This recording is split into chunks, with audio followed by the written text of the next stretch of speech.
on est une association de citoyens du Nord-Pas-de-Calais. On n'est pas de la région, mais on est des voisins. On s'est créé il y a 4-5 ans. C'est une association qui s'est créée pour proposer des réflexions et mettre en débat des études sur l'énergie et le climat. Et on s'est créé pour une première étude qui s'appelle Énergie d'avenir en Nord-Pas-de-Calais, qui a été publiée en 2008, dont le cahier des charges était assez simple.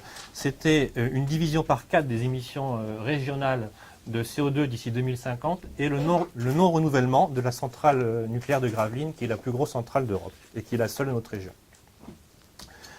Alors, ce travail, comment il s'est réalisé ?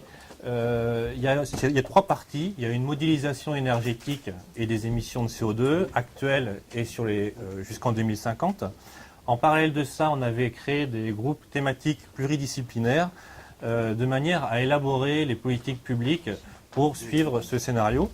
Et puis, on a aussi décidé, en parallèle de toute cette démarche, de mettre en confrontation et aussi d'enrichir notre travail par l'organisation de débats ouverts en dehors de l'association avec différents acteurs de la région.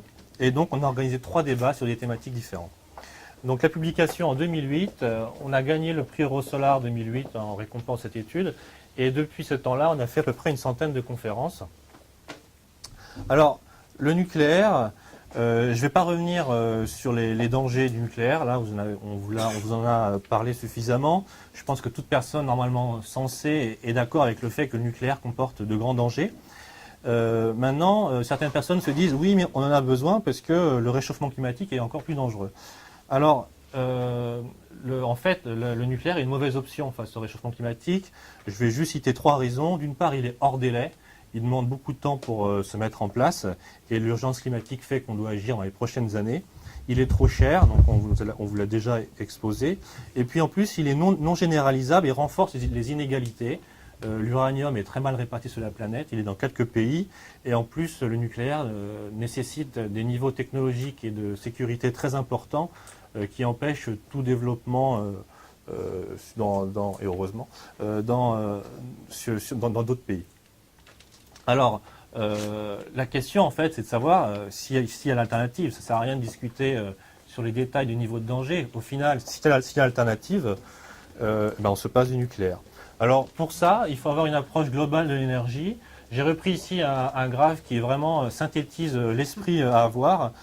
C'est l'association Negawatt qui l'a fait. Il illustre très bien le fait que depuis, historiquement, on a une croissance en termes de consommation d'énergie. Et il faut casser cette croissance. Et là, il y a une démarche en 3 étapes à avoir. Premièrement, sobriété, c'est-à-dire réfléchir à quels sont réellement nos besoins en termes d'usage de l'énergie. Une fois qu'on a fait ce constat-là, on va essayer de se dire comment répondre à nos besoins avec le moins d'énergie possible. Ça, c'est l'efficacité.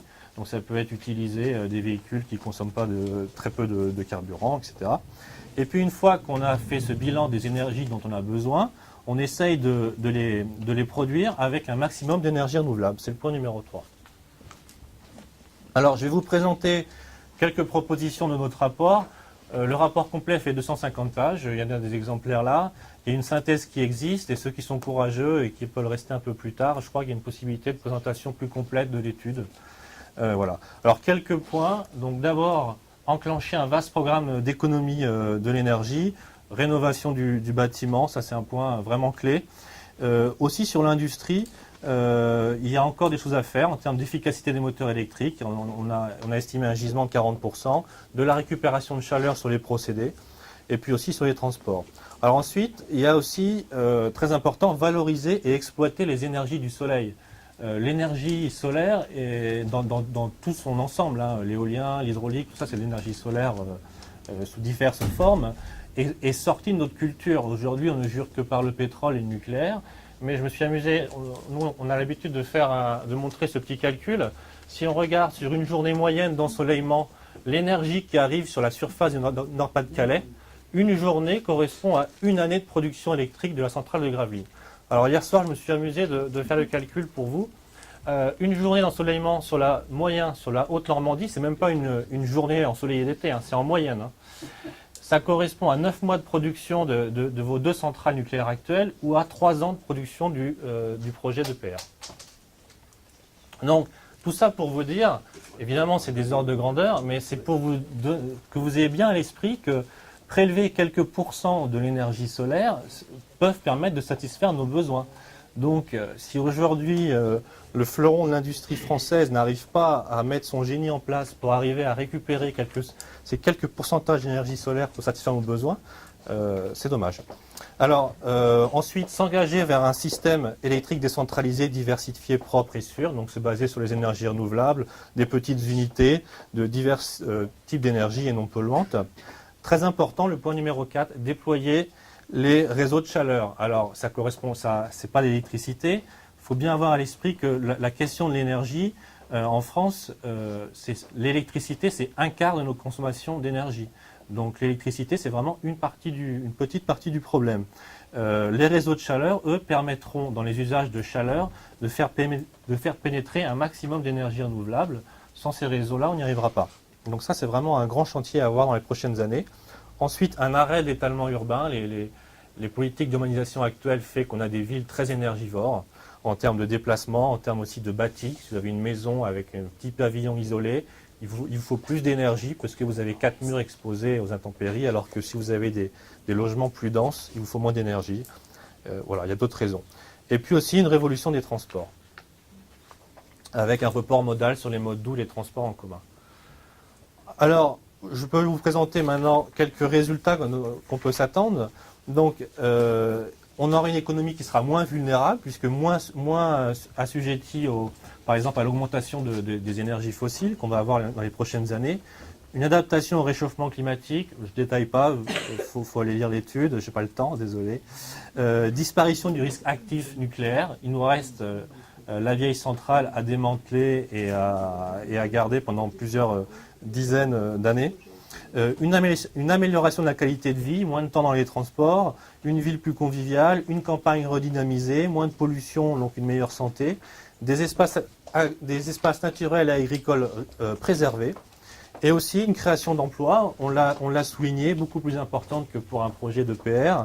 On a estimé, seulement en se basant sur les énergies renouvelables, à 30 000 emplois d'ici 2050.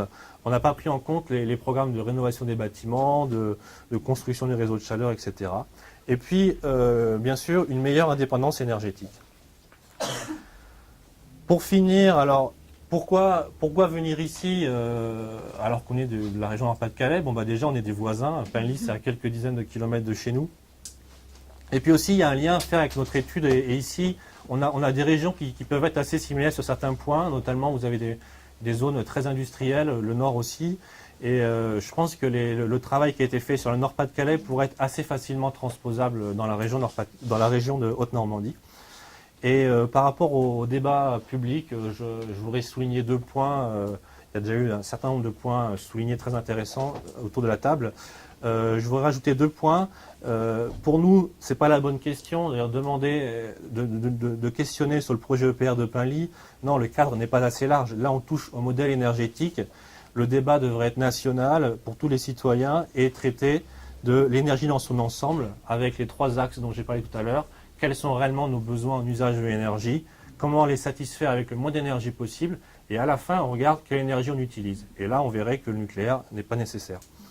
Et puis un dernier point qui est important, un manque de transparence pour permettre le débat démocratique. Je ne reviens pas sur le manque de clarté sur les données, les failles de sûreté des réacteurs qui sont en général pas divulguées. Il y a un autre élément qui est le coût du nucléaire. Jusqu'à présent, les ministères publiaient régulièrement les coûts de production des divers moyens électriques de manière à orienter les choix politiques.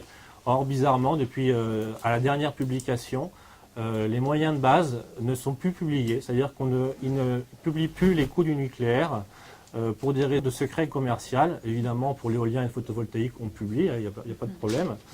Et donc voilà, l'argument principal français qui est de dire on a une électricité peu chère parce qu'on a du nucléaire, et bien maintenant on n'essaye même plus de nous le démontrer, donc on ne peut même pas critiquer les hypothèses. Voilà, donc un manque encore accru de démocratie.